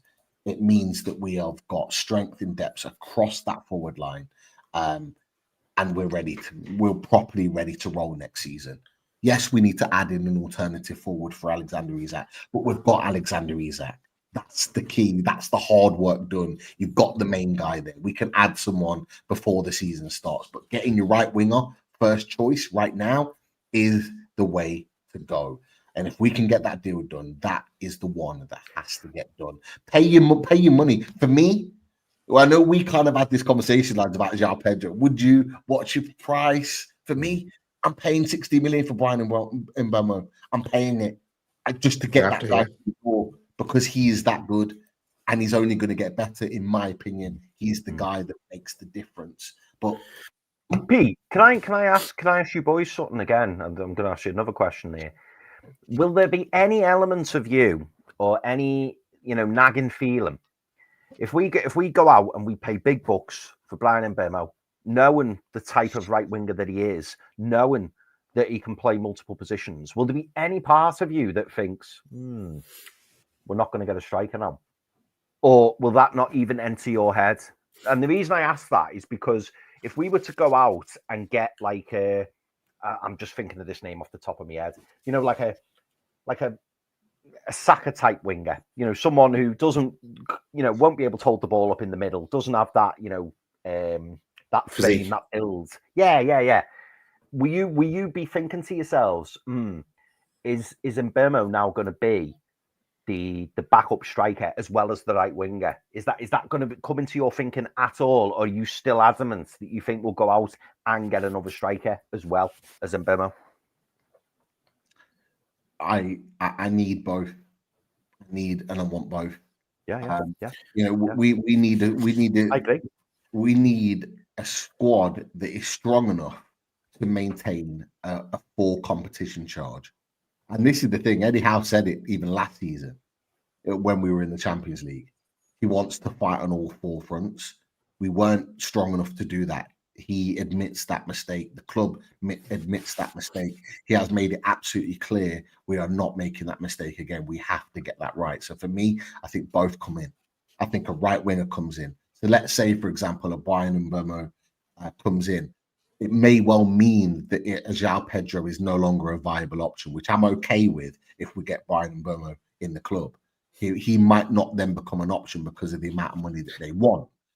However, what will then happen? Get lost.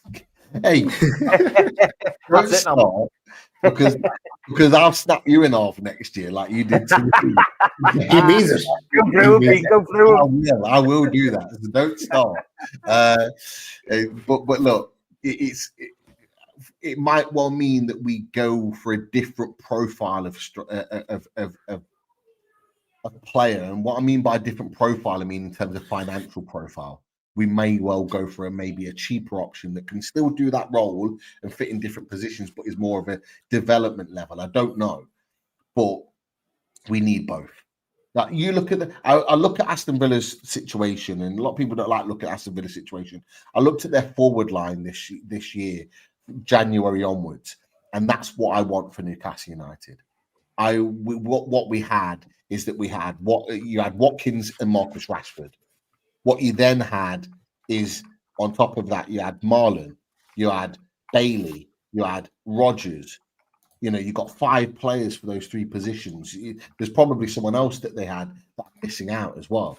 There's probably one other that played in that position. So I think they had 6 players for those positions.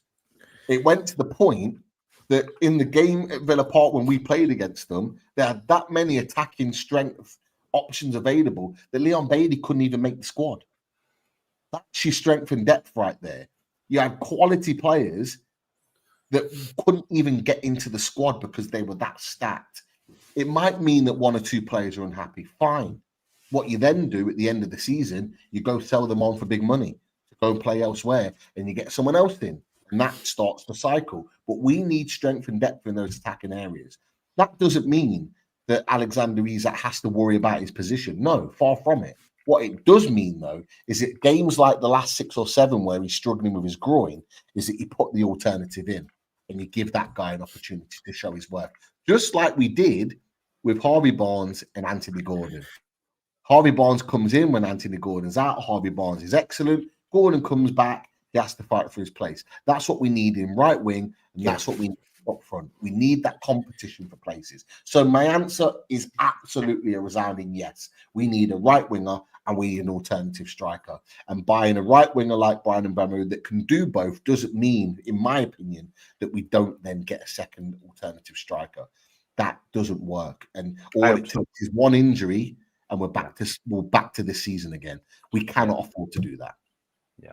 Do you know, lads, we started talking about Brian Mbeumo back 3.5 years ago when we played them in the cup, because we were looking at them and looking at their squad and we identified who were the danger, and he popped up. Then we had a little bit of must dig that out and see what we said about him then. But just it's kind of interesting that if it comes full circle and he comes to us then. Yeah. But how about Mbeumo and João Pedro and not get a striker then? Well, João Pedro he's not a striker as such. I think but they can play that role. Yeah, they can actually play that role. He can play it. Brian Mbeumo can play that role. He has played it when Tony was injured, when Wissa was out. He's played it for Brentford. So absolutely get both. But it might mean that we suffer in other positions. I mean, I'll ask you this question, boys. People in the chat, give me your opinions as well. Would you take a summer,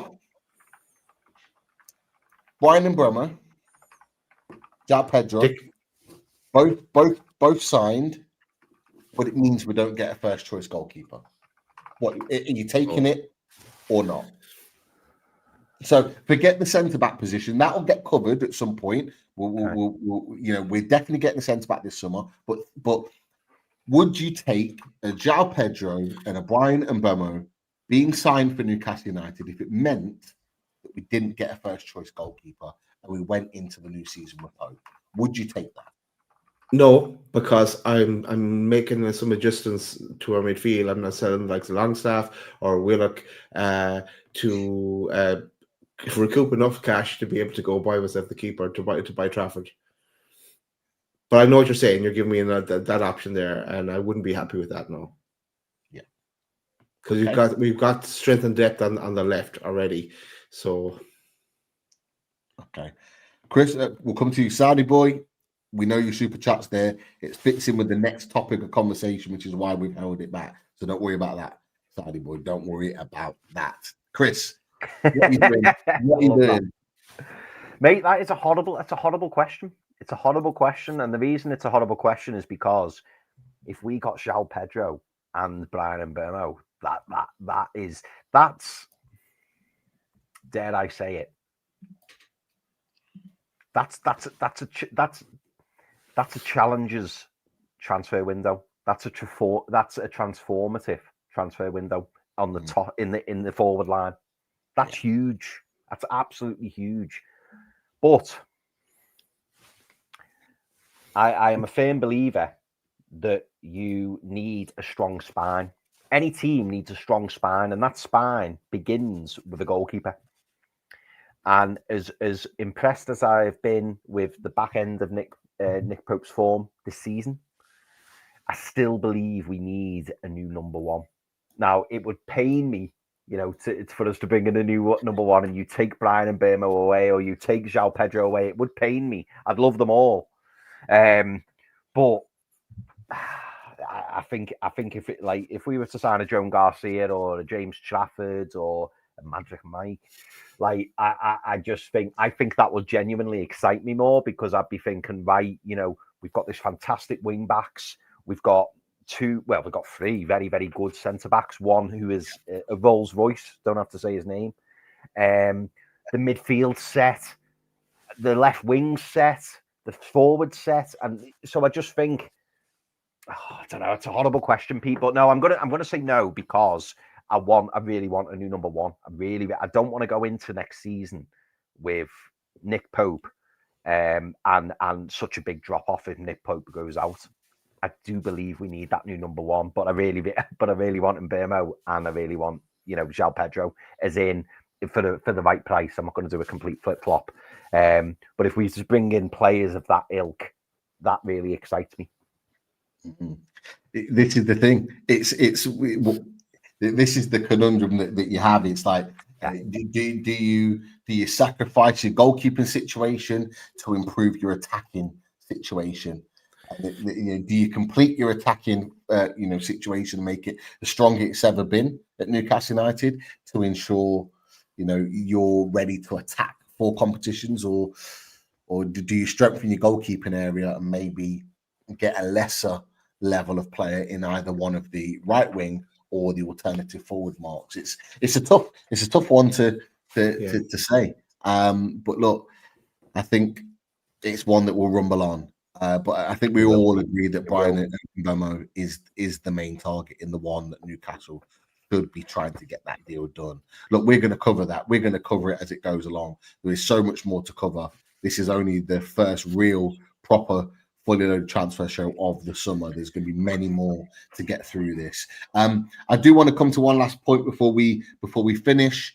To be fair, we've got another 2 hours worth of content here that's right in it's saved in this section that we could have continued to talk about, but we'll save it for another time and for another conversation. But there's one other topic of conversation I want to come to. But do you want to just flash up Saudi Boys super chat and any other maybe super chats that are on there to start with before we come to sure it? Let's go directly to Saudi Boys super chat. Also, he says, "Hey guys, Newcastle should consider Zabarini for the centre back position. He would be an excellent fit for us. I'd take him over Mark A."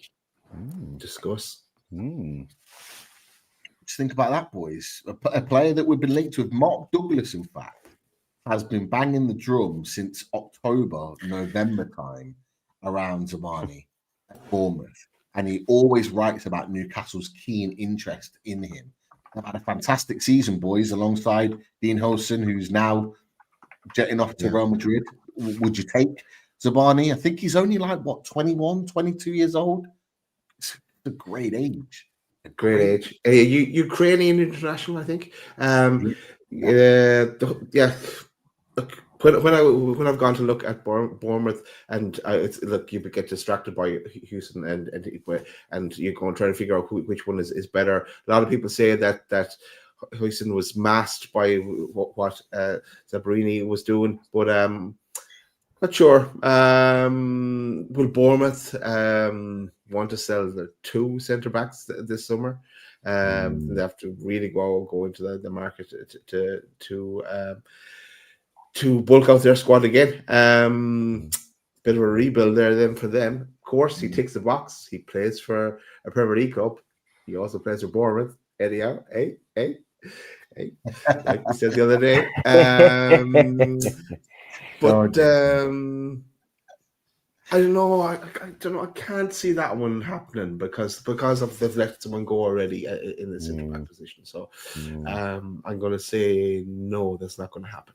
But he's a great player, and he's a big quality signing for us. Chris, what are you thinking? The only thing I would say on this one is obviously Zabarnyi. We've discussed him before. It's a good suggestion from Saudi Boy, absolutely. He's a player who's maybe gone slightly under the radar, as Daz suggested. You know, a lot of people have been looking at Huijsen. But the 2 flags for me on this deal, first one being literally what Daz has said in terms of for Bournemouth to get rid of both centre-backs. I think now this deal is harder to do because they've already sold Huijsen. Look back. Was it 6 months ago or 12 months ago? 6 or 12 months ago. I forget. It was 6 months ago with the Gay deal. As soon as Joachim Andersen went to Fulham, that deal was harder to do because Palace had already sold Joachim Andersen, and then Palace were like, "Sam, we don't need the money. Like we've already got the money in for Andersen." So that deal was always going to be more difficult. And you know the other thing that worries me, and I think, do you know what? I think it was it a program I was watching on the Overlap? Maybe it was the Overlap, something like that. And it was just a really good point that was raised. I think they were talking about Saliba, and they were saying that, you know, Saliba hasn't looked the same player when he's not had Gabriel next to him.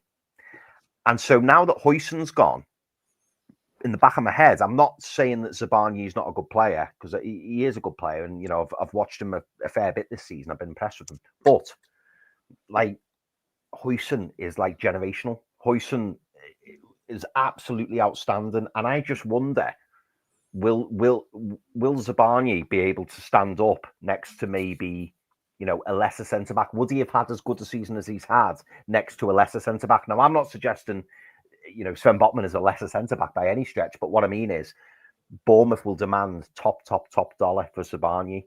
And it could be that maybe Dean Huijsen has been making him look maybe a bit better than what he actually is. I'd need to see more of him for the money that Bournemouth would demand. Because, you know, if we could get Zabarnyi for, say, you know, 25, 30 million, great.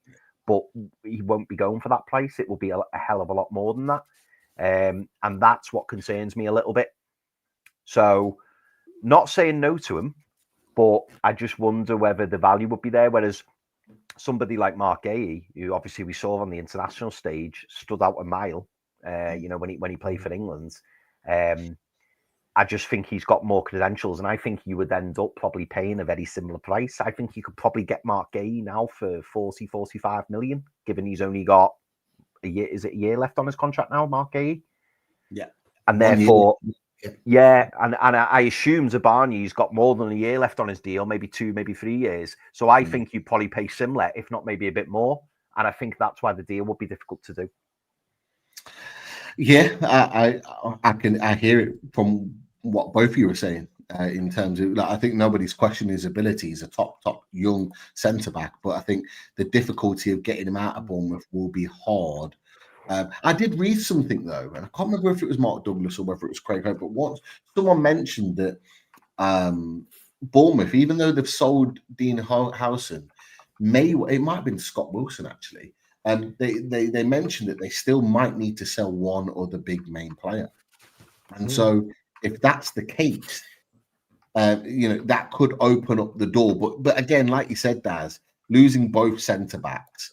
What about left back, Pete, going as well potentially? And Kirkes. Absolutely, with Kirkes going, it does make that a less likely deal. But it doesn't mean that Newcastle don't like him a lot.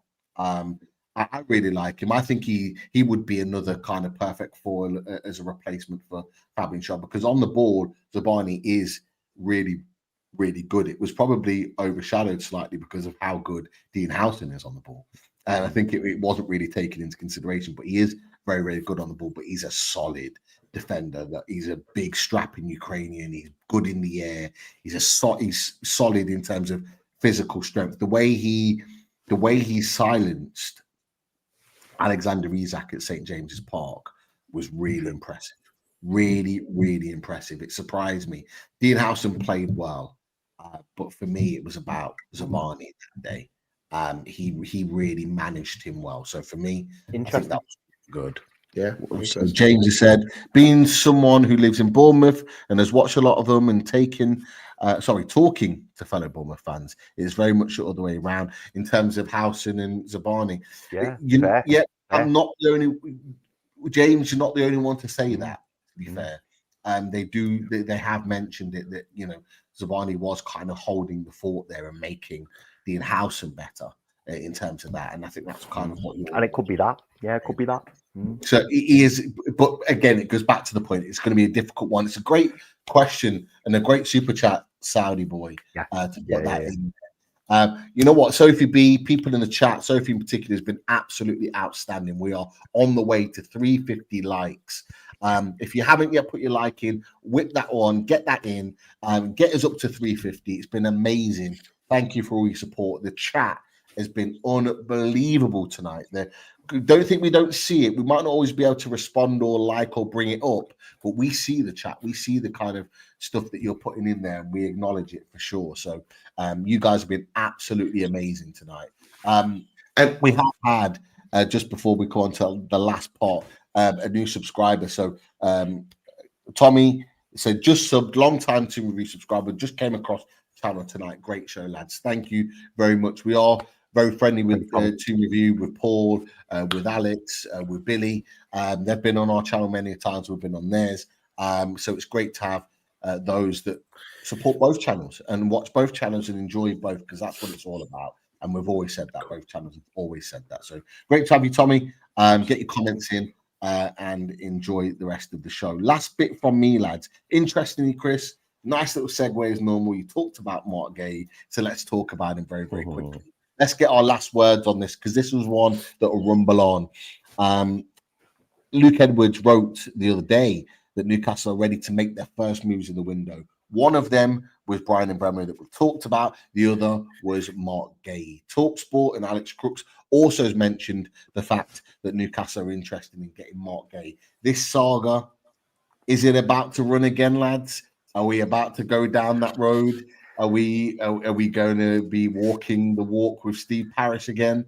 Tell me what you're thinking about the chances of getting Mark Gay this summer. 1 year left on his deal.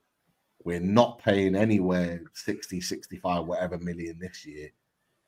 Where's your stance now the summer's started, lads? Hit up Parish, go, that generational talent you have? This is what we're giving you for him. And take it or leave it, basically. Small bit of wiggle room, but set time box this deal, and we need to move on from it if it's not working. We've had the saga. We can't go through another summer of this again.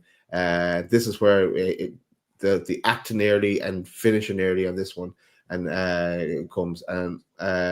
Look, Palace, I know they're in Europe, but Gay still isn't signing a contract, so there's even talk that he might run it down if he does, and go on a free then. But give him the option, and Palace, if he's not signing that deal with them, they need to cash out now and collect while they can, or else they're going to risk losing for nothing. So get it done early or move on for me. Chris, get it done or move on is Dad's words. Do you agree with Dad's? Are we going to see a saga running on, or is it a case of a pit stop, put your bid in, if it's not accepted, on to elsewhere? How you seeing it, fella? Again, I cannot disagree with Dazzler. And it's very rare that I do disagree with Dazzler, but no, I completely agree. I think it's a case of get yourselves around the table, put the bid in, and say like, this is the bid, this is how much we're going to pay for them. Counter whatever you need to do, and it should be date stamped and it should be right. This is the time period. We're not going to go past here. This is the offer. It expires at X time, X date. And if it doesn't happen, you move swiftly on, because what we don't want, boys, is this to rumble on and on and on and on like it did last time. You could say, and I'm just playing devil's advocate here, you could say that maybe that was one of the frustrations from Eddie Howe, and maybe that's where the whole, we want to get this done, we need to act quick, we need to. You could argue that maybe there was frustrations from Eddie Howe at that point, because during that Mark Gahey saga, Eddie Howe kept coming out every couple of days or every day or so and going, don't know what's happening. And maybe there was frustration from Eddie's side in the sense that he's thinking, just get the deal done. I've told you what I want. Just go and get the deal done. Just, or at least try and get an answer, but like a concrete answer, rather than it dragging on and on and on. Who knows? Again, speculation, because we don't know. But who knows whether Paul Mitchell was trying to strike a canny deal, and it just was going on and on and on and on. And yeah, Daniel, you go. Somebody like Malik Chow, if that deal can't be done, we then just move away from the table and say, right, on to new targets. Let's go for somebody else. And the Malik Chow one is interesting. I hate to segue people. The Malik Chow one is interesting because, as people have pointed out from the Magic Mike discussion earlier, AC Milan don't have any European football, and Malik Chow will come at a very, very reasonable price, because we checked it the other week, that he's not a guaranteed first team starter. So that could be where your value comes in. If that means you've got to spend more money on the goalkeeper and the right winger, the striker, I must admit that does appeal to me. Has Fabian Schär got another year left in him? I'd say he probably has. If you get Malik Chow in, you blood him in, you get him ready. So he wouldn't necessarily be first team, first choice, bang straight away. But he's got a really high ceiling, and he's a player who over time could be developed and could become a fantastic centre back. Maybe that's the way forward. How many times have we spoken, boys, about bringing in, a youngster, developing somebody to get them ready for Champions League football, for Premier League football, gradually bringing them in. And if you bring in players from abroad, that's what you have to do. You have to kind of expect that there will be a bedding in period. And when you've got someone like Fabian Schär who's there, ready to rock and roll, but you're bringing in someone who's got Champions League experience, Serie A experience, and you're getting him for 25, 30 million, it does make you kind of go, could be a tempting one. I don't think, boys, and sorry, before I go to you, Pete, I cannot see all of our transfers being Premier League based or Premier League experienced. I would be very surprised if that was the case. And for me, the perfect position out of the four, where I would maybe take a gamble or maybe take a punt on a player who maybe won't hit the ground running straight away, but has that progression, I think the safest place to do it would probably be right centre back, being honest. Yeah, because we have Schär there, not because it's it's not important, but you're absolutely right, because we've got Fabian Schär there. I mean, ideally, you'd want, if money was no object, we'd probably go out and get your gaze and spend crazy amounts of money on those four positions. But given that we're probably going to have to be careful with the money, and people are mentioning that maybe we haven't got as much as what some people have suggested. If you've got to cut a few pennies here and there, the right centre back position is probably the one that I would be most willing to maybe bring in a more development player. The second position would probably be a striker, and then the third position would probably be a goalie, and then the last position, which is non-negotiable, it's got to be a first choice right winger. It has to be primed, ready to go, first team right winger. That's non-negotiable, absolutely non-negotiable. I know what you're saying, Chris, but it's also kind of funny that you gamble on the right centre back, you gamble on the goalie, and you gamble on the striker. But just think it's funny, mate. No, as in if we had to cut our cloth a little bit, I would probably be more inclined to cut the cloth at right centre back, because I feel like we've got adequate option at the moment. Yeah, I see what you mean. The others, I just wouldn't. Pete, what about you? Yeah, I mean, just rewinding back to the Mark Gay situation, I think you're right. I think it's something that needs to be done and done quickly. Just another little piece on Mark Gay here, whether it's true or not, there is potential other interest from Bayern Munich in Mark Gay, and they are not only just potentially interested in Mark Gay, but interested in Eze as well. And we know they're linking all the boys up together. But they've got a mate over there. Of course, company's there. He's seen it all before. Yeah, and as well, they've got Elise, who they know from Palace. So they've got really close ties there. So whether that's true or not, we don't know. But what we would say is that he is a quality centre-back, and he would be a welcome addition to Newcastle United. I don't necessarily share the same opinion with regards to Fabian Schär. I think we need a new centre-back coming in. Whether Schär starts the season, I'm okay with. But I need to know that there's another centre back pushing him. Yeah. I'm not comfortable with Shaw playing and starting every single game next year. If he's in blistering form, that's different. But I'm not comfortable with he needs to be pushed. And here's one for your piece, just to counteract that. I totally agree with what you said, by the way. But here's one to show you my way of thinking. Would you be more comfortable having Jacob Murphy start the season at right wing, or more comfortable having Fabian Schär starting as the right centre back? Schär all day. That's where I was going. Yeah. I want that strength in the attacking area. So I know exactly what you mean, but I just want a quality centre back that's on the same level of Fabian Schär walking into the team. And not like guaranteed to start, but certainly pushing that conversation. A bit like with Botman. When Botman was signed, Burns still started the season when we were there for the Forest game, and then Botman earned his way back into the team. I want it to be that type of situation. And someone like Mark Gay is a great option. We've lost out on Dean Howson already. Zabani we've talked about is not necessarily an option because of the amount of money that it will take. Malik Chow is definitely an option.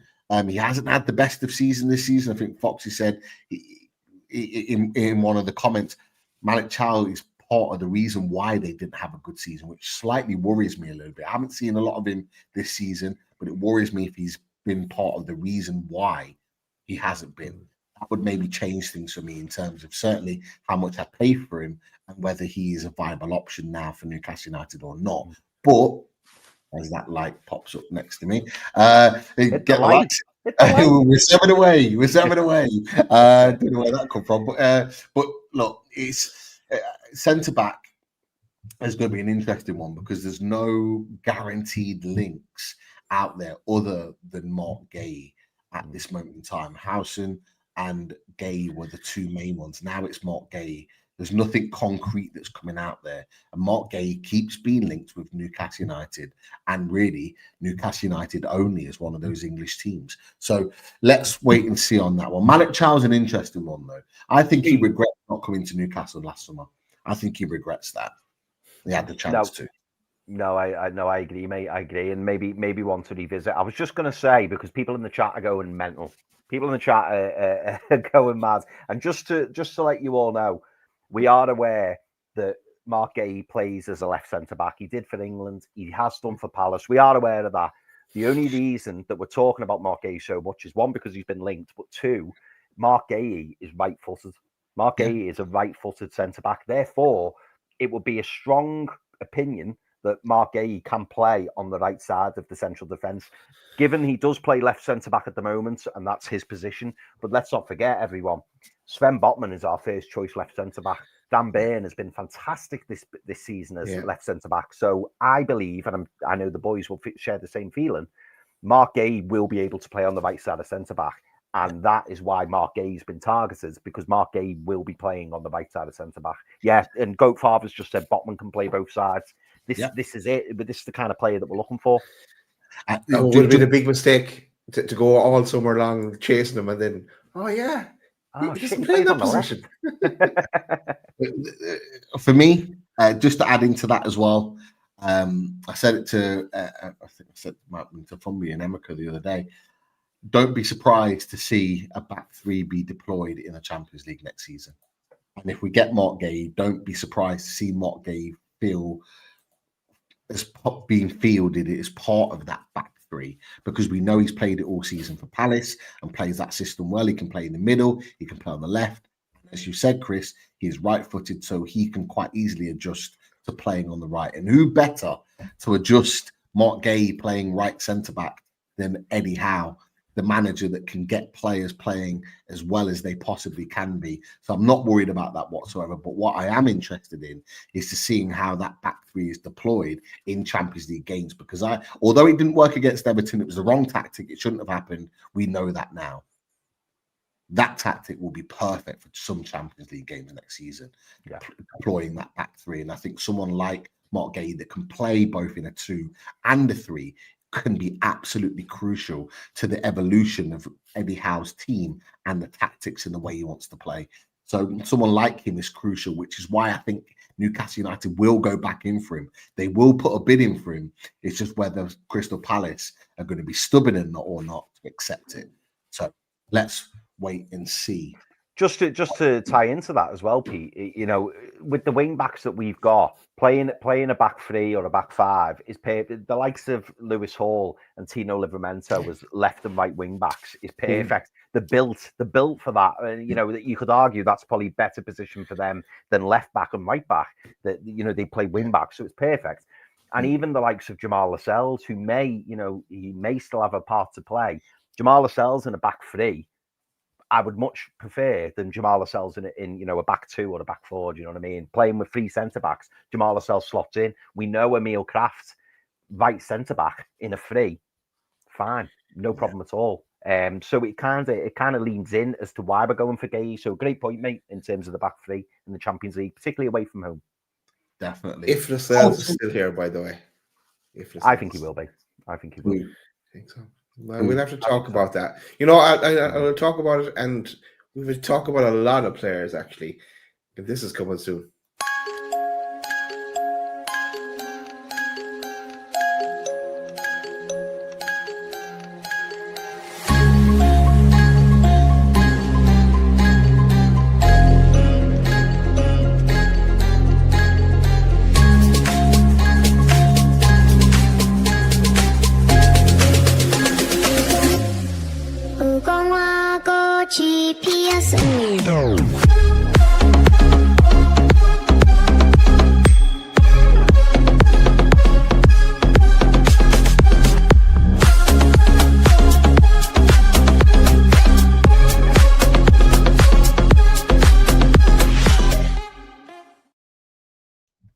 How about next week, guys? Brilliant. I don't remember wearing a Squid Game outfit. No, I don't. That's actually us. That's us. Oh, I know it is. I know it is. Superimposed. I remember I was the one that I was kneeling down a little bit for the photo. So yeah, you were the tall one, Pete. Yeah, I was the tallest, but I was kneeling down just to kind of help out with the photo. I get the real picture. Do you want the real picture, Pete? Another time. Let's move on. Great to see Compton back in the chat. I wondered where he was. He's come right at the end of the show, man. But he's here on time because Sophie B has just said, sorry, Daz, to steal the comment for a second. We have made the 350. You are amazing. Sophie, you're amazing. Colton, there, everyone else has been banging on to get those likes of all show. Sophie in particular, amazing work. Well done. All of that. Guys, we could carry on for another hour and a half. We've got other names, there's other links, there's other talking points. I don't think we'd be sleeping in our beds if we spent any longer talking about that. It's a long summer. What we will do is we will be back with more. We've got guests lined up, journalists lined up. We've got lots of talking points to discuss week in and week out of this summer window. So stay with us, subscribe to us, hit that notification bell to let you know when those shows are happening so you don't miss out. Lots more to come from us, guys. And thank you for your support. Amazing support. Sorry if we didn't get your comments in. Thank you for your super chats. We always prioritize the super chats ahead of anything else. So next time on a Full Loaded Transfer show or any other show, if you want your comment up, a lot quicker and a lot more efficiently. Get your super chat in and we'll prioritize that and put that up as well. Boys, before we wrap, anything to add, anything to say? No. I have promised people we play out with the Champions League music, so don't worry, chatters. I know there's probably going, promise. So we will play out with that. We might play overlay with a few different pictures wherever we have in the system here as we depart. But thanks everyone for watching. Can't believe the numbers we've had actually, and it's just been us chatting. Imagine when we do have guests on as well. So I'm really looking forward to that as well. But thanks for sticking with us. Legends. Let's get some Champions League music.